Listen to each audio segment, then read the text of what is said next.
Hey guys, well I was mowing yesterday and my mower started running kind of rough, so thought maybe it's the air filter. So I took it out and sure enough it was stopped up. So I cleaned it out and finished mowing, but I thought I would quickly show you how to change the air filter on one of these Lawn Boy push mowers. So first thing I did is I went down to Home Depot and I took my other one with me and I bought another one.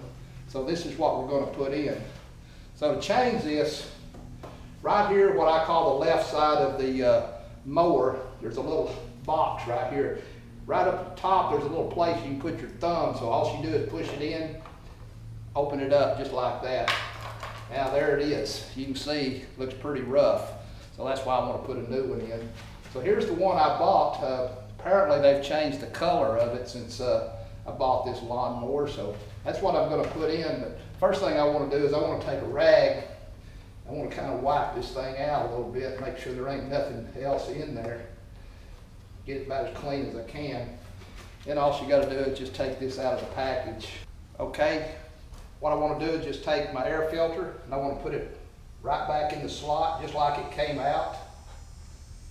And if you'll notice, there's two prongs right here on the bottom of this cover. So it fits, it's right in there. So all I want to do is put them right in there, push it up, and then just lock it right into place just like that. Basically, that's all there is to it. If your mower's running bad, it's going to probably save you a lot of grief trying to figure out what's going on. Hey, also, if you're interested, I'm going to put the link down there in the description of when I bought this unboxing and demonstration. So if you want to watch that, check down there in the link. Hope this helped you out. If it did, give me a thumbs up. Check out my other videos. Subscribe to my channel. Till next time, catch you later. And push it up. Pop it right into place just like that.